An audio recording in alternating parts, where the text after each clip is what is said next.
நீங்கள் பார்த்து கொண்டிருப்பது உங்கள் ஜாஷுவா டிவி. சகல ஜனங்களுக்கும் நற்செய்தி.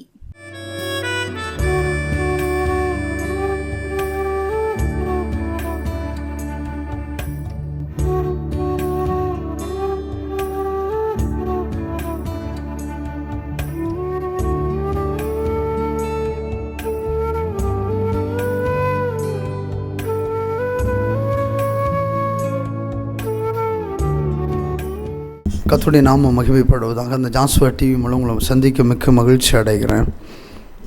ஜெபம் பண்ணலாமா? ஆண்டவரே, இந்த எழுப்புதலுக்காக சமூகத்தை நோக்கி பார்க்குற ஆண்டவரே, பரிசுத்த ஆவியானவரே, உங்கள் மகிமையின் பிரசன்னம் எங்களோடு நீ ஆளுகை செய்வதாக. ஆவியானவருடைய பிரசன்னம் எங்களை ஆளுகை செய்வதாக. நினைப்பதற்கும் வேண்டுவதற்கும் நான் அதிகமாக செய்வேன்னு சொன்னீங்களே, இந்த வார்த்தையின்படி ஜெபிக்கிறவங்க தெய்வீக பிரசன்னத்தின் வல்லமை பிள்ளைகளை ஆளுகை செய்வதாக. இயேசு கிறிஸ்து மூலம் ஜெபிக்கிறோம் நல்ல பிதாவே, ஆமென்.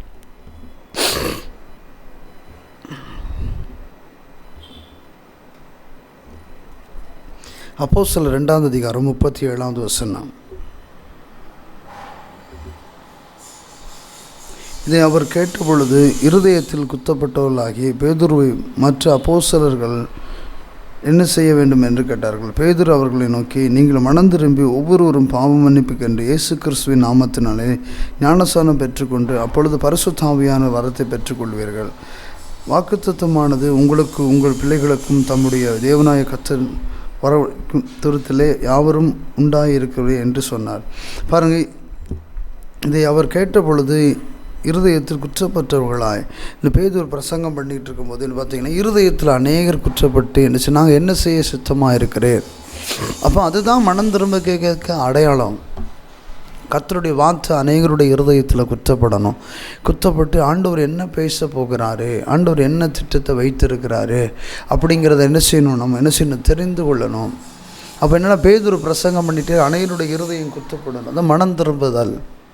ஏசப்பா பேசுகிறாரு. அப்போ நம்ம ஒருமனப்பட்டு அந்த இடத்துல உட்காம்போது அந்த மனம் திரும்புக்கேற்ற கனிகளை கொடுங்க. பவுல் இந்த என்ன யோவான் சொல்கிறாரு, என்ன செய்கிறார், விரியன் பாம்பு குட்டிகளை வருகிற உள்ளாப்புக்கு தப்பித்து கொள்ளுங்கள், மனம் திரும்புக்கேற்ற கனிகளை கொடுங்கன்னு சொல்கிறாரு.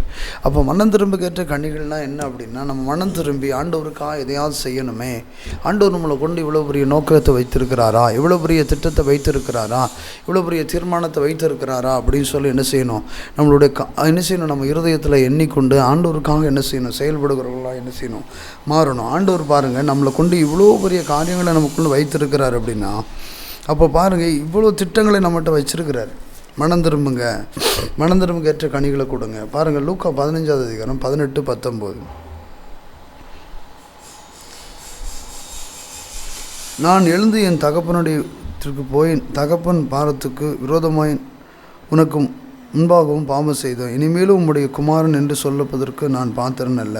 உம்முடைய கூலிக்காரனாக ஒருவனாக என்னை வைத்து கொள்ளும் என்பேன் என்று சொல்லி எழுந்து புறப்பட்டு தன் தகப்பனிடத்தில் வந்து அவன் தூரத்திலே வரும்பொழுது அவனுடைய தகப்பன் அவனை கண்டு மனதுருகி ஓடி அவன் கழுத்தை கட்டி கொண்டு அவனை முத்தம் செய்தான்.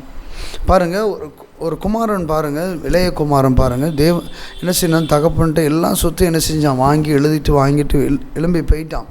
இனி என்ன செய்ய முடியாது, என்ன செய்ய போய் எல்லாத்தையும் விற்று விசிறழிச்சிட்டு எல்லாம் முடிச்சுட்டு வந்துட்டான். இனி நம்ம போய் என்ன செய்ய போகிறோம், ஒன்றும் செய்ய முடியாது. அந்த அரண்மனையில் போய் என்ன செஞ்சிடும், ஒரு வேலைக்காரனாவது சேர்த்துக்குருவோம் அப்படின்னு சொல்லிட்டு என்ன செஞ்சிருவான், நீ தப்பு பண்ணிட்டோம், எல்லாத்தையும் இழந்துட்டோம் அப்படின்னு சொல்லி. அப்போது அங்கே கிளம்பி வரும்போது தகப்பன் பார்த்து அவன் கழுத்து கட்டி பிடிச்சி அழுது, நீ எனக்கு வந்தால் போதும், சொத்துலாம் என்ன சொத்து எனக்கு, இன்னும் நீ நான் இன்னும் எவ்வளோ சம்பாதிக்கலாம் அப்படின்னு சொல்லி என்ன செஞ்சான், தகப்பன் அவன் அண்டையில் சேர்த்துக்கொண்டேன். அப்போ மனம் திரும்பிட்டான். மனம் திரும்பி என்ன செய்ய, நம்ம செஞ்சோம், பாவம் செஞ்சிட்டோம், தாய் தப்பன் என்ன செய்ய, பிரியமில்லாத வாழ்க்கை வாழ்ந்து என்ன செஞ்சோம், எல்லாத்தையும் இழந்துட்டோம். இனி நம்மளை வீட்டுக்குள்ளே சேர்த்துக்கிறவங்களாம் சேர்த்துக்கிற மாட்டாங்களான்னு தெரியல. நம்ம அவ்வளோ பெரிய ராஜா குடும்பத்தில் இருக்கிறோமே, நம்ம என்ன செஞ்சிடும், போய் ஒரு வேலைக்காரனாவது நான் இருந்துக்கிறேன், ஒரு ஓரமாக நீங்கள் கொடுக்குறத சாப்பிட்டுட்டு இருந்துக்கிறேன். அவன் எதிர்பார்ப்பு என்னென்னா, ஒரு வேலைக்காரனாக தான் இருந்துக்கிறோம். அப்போ தகப்பனுடைய இருதயம் எப்படி இருந்தா, என் பிள்ளை எப்போ வரும் அப்படின்னு சொல்லி எதிர்பார்ப்போடு இருக்கிறான். அப்போ பாருங்கள், அங்கே ஒரு மனம் திரும்புதல் என்ன செய்யணும்னு நம்ம பார்க்குறோம், வேதத்தில் பார்க்குறோம். அதே போல் தான் இன்றைக்கி ஆண்டவர் என்ன செய்கிறாரு அப்படின்னா, என் பிள்ளை எப்போமாவது என்கிட்ட வந்துடாதா, எல்லாத்தையும் நான் கொடுத்த கிருபை இழந்துட்டான், வரங்களை இழந்துட்டான், என்ன செஞ்சுட்டான், வல்லமைகளை இழந்துட்டான், எல்லாமே இழந்துட்டான், பரவாயில்ல நீ பலபடியும் கூட என்ன செஞ்சிருவேன், அந்த வரங்களும் வல்லமை கொடுத்து என் பிள்ளையை பயன்படுத்துவேன், என் கிருபையை கொடுத்து நான் பயன்படுத்துவேன், அவனை ஒரு சாணத்தில் வைக்கணும் அப்படின்னு தான் இன்றைக்கி என்ன செய்கிறார் இயேசு கிறிஸ்து என்ன செய்கிறாரு, நம்மளை எதிர்பார்க்குறாரு. என் பிள்ளை என்கிட்ட வந்துடாதான், அந்த மனம் திரும்புதல் வந்துடாதான், என் பிள்ளை வந்துடாதான் அப்படின்னு சொல்லி தகப்பனுடைய இருதயம் என்ன செய்யுது, பரிதவிக்குது. அதே போல் தான் இன்றைக்கி இயேசு கிறிஸ்து பரிதவிக்கிறார். யாராவது என் பிள்ளைங்க என்கிட்ட வந்து என்ன செய்ய தரிசனத்துக்கு நேரம் ஓடிட மாட்டாங்களா, என் திட்டத்தை நிறைவேற்றிட மாட்டாங்களா, என் பிள்ளை என் சாணத்தில் நின்றாதான். அந்த தகப்பனுடைய எண்ணங்கள்லாம் என்ன அப்படின்னா, தகப்பன் என்னென்னா எப்படியாவது என் பிள்ளையை நான் இருக்கிற என்ன செய்ய சாணத்தில் கொண்டு போய் வைக்கணும்னு தான் என்ன செஞ்சார், மகனை இளையகுமாரனை கூப்பிட்டு வந்திருக்காரு. அதே போல் தான் இயேசு கிறிஸ்து இன்றைக்கி அவருடைய சாணத்தில் நம்மளை எடுத்து பயன்படுத்தணும், என்ன செய்யணும், அவர் வலது வருஷத்தில் நம்ம போய் அமர்ந்திருக்கணும் அப்படிங்கிறது தான் அவருடைய நோக்கம். அவருடைய திட்டமும் அதுதான் இருக்குது. அப்போ இயேசு கிறிஸ்துவோடைய எண்ணம் எப்படின்னா, நம்ம என்ன செய்ய பரலோக ராஜ்யத்தில் போய் தேவனுடைய வலது வருஷத்தில் அமர்ந்திருக்கணும், ஊழியக்காரி அப்படிங்கிற சாணத்தில் நம்ம அமர்ந்திருக்கணும் அப்படின்னு தான் என்ன செய்கிறார், அவருடைய நோக்கமாகவும் இருக்குது. அப்போ நமக்குள்ளே மனம் திரும்புதல் இருக்கான். மனம் திரும்பல்னு அப்படின்னா என்ன அப்படின்னா, கனிகள் நமக்குள்ளேருந்து வெளிப்படுகிறதா. மனம் திரும்பல்னா என்ன, தேவ திட்டத்துக்கு நம்ம மனசு திரும்பி இருக்கிறதா, தேவ நோக்கத்தை நம்ம செய்கிறதுக்கு மனம் திரும்பி இருக்கிறோமா.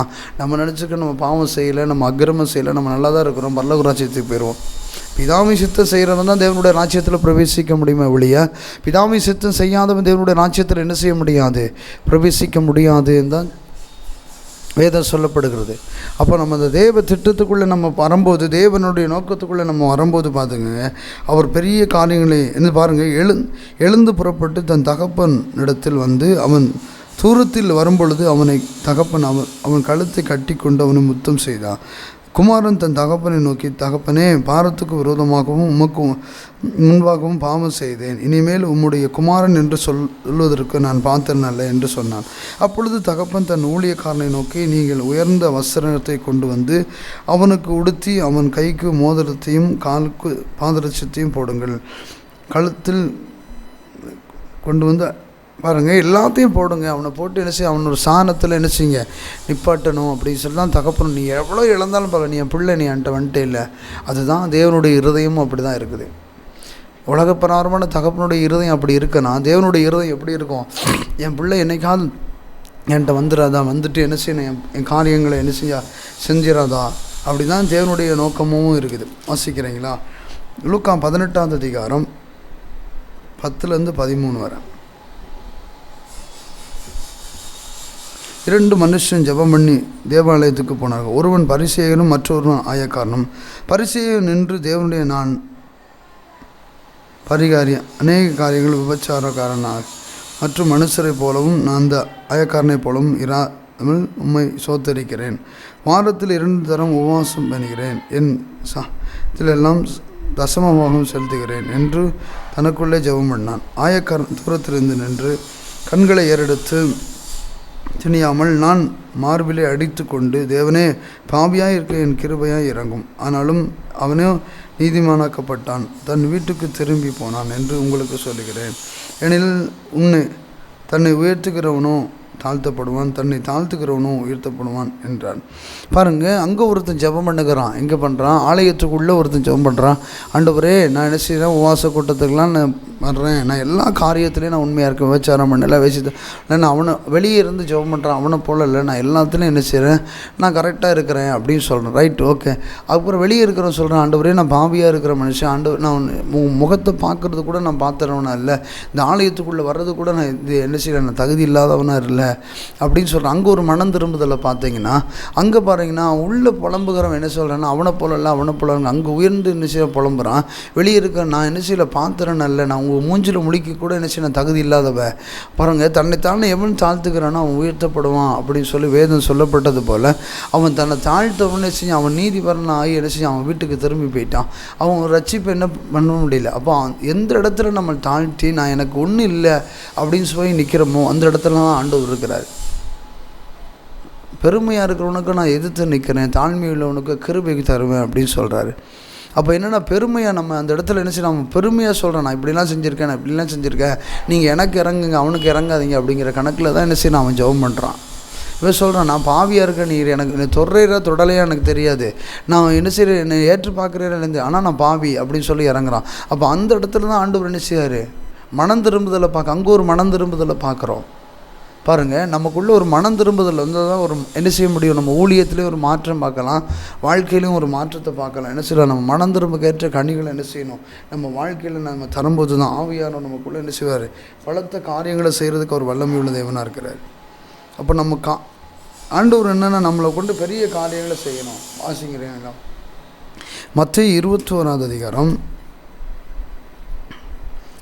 மத்தேயு 21 28.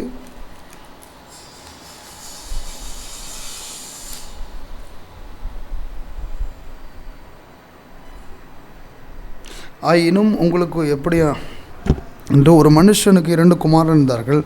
மூத்தவனிடத்தில் அவன் வந்து, மகனே, நீ போய் இன்றைக்கு என் திராட்சை தோட்டத்தில் வேலை செய் என்றான். அதற்கு அவன் மாட்டேன் என்றான்.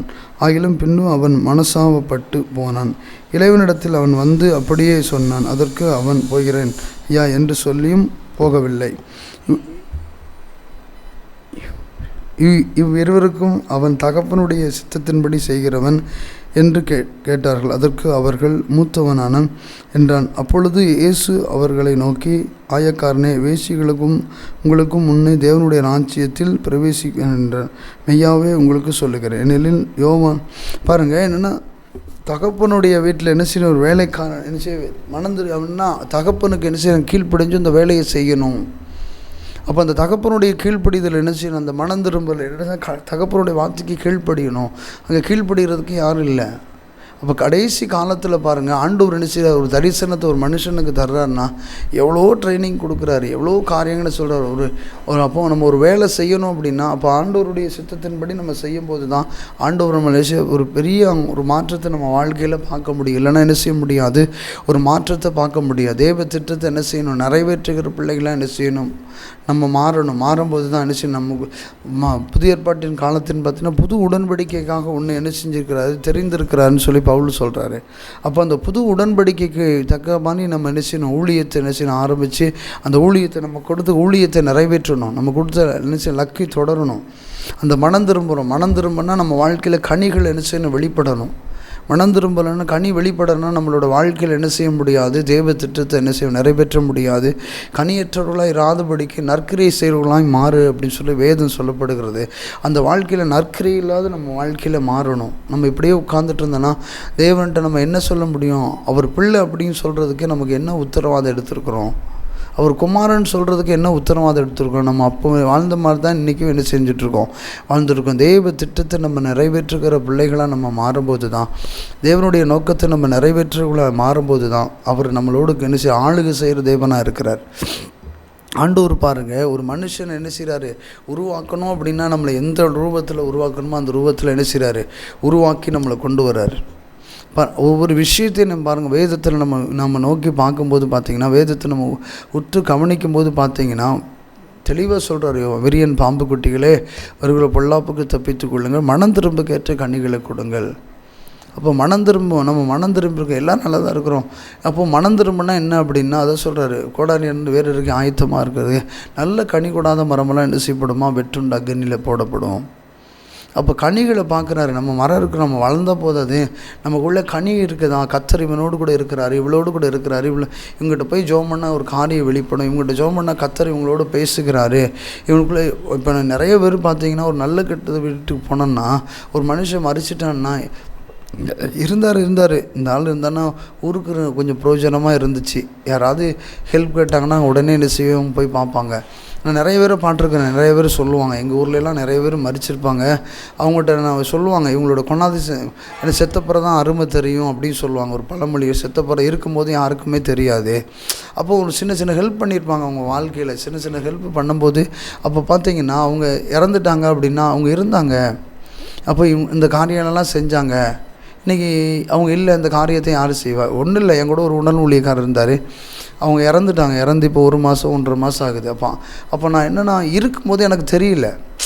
இப்போ நான் என் கூட ஊழியத்துக்கு வருவார், இப்போ இடையில உடம்பு சரியில்லைன்னு சொல்லிட்டு ஒரு 4 மாதம் ஊழியத்துக்கு வரல. அப்படியே இருந்தோன்னே சரி மாமா இருக்கிறார்ல, நம்ம கூட எப்போமாவது வருவார், சரியான பிறகு வருவார், அந்த மைண்ட் செட்டில் நான் போயிட்டேன்.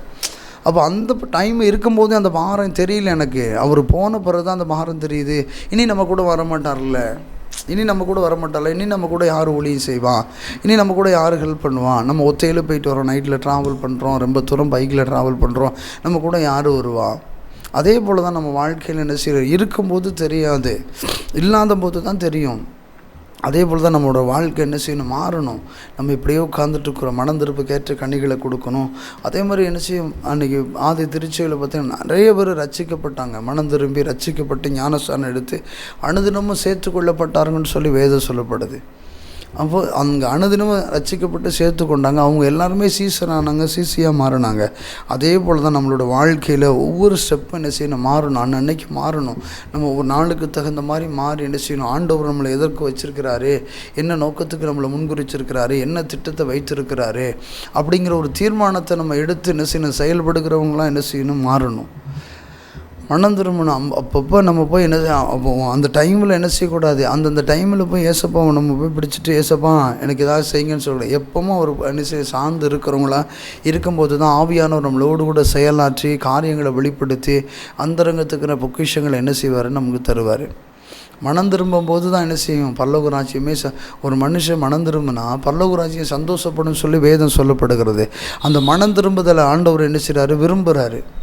அதுக்கு தான் என்ன செய்கிறாரு, இன்றைக்கி அநேக சுவிசேஷங்களையும் அநேக தீர்க்கதரிசிகளையும் அநேக வேத பண்டிதர்களையும் ஆண்டவர் என்ன செய்கிறாரு, கடைசி காலத்தில் எழுப்ப போகிறார். எதுக்கு எழுப்புறாருன்னா, இந்த மனம் திரும்ப கேட்டு என்ன செய்ய, பிரசங்கம் பண்ணணும், ராஜ்யத்தின் சுவிசேஷம் அறிவிக்கணும்.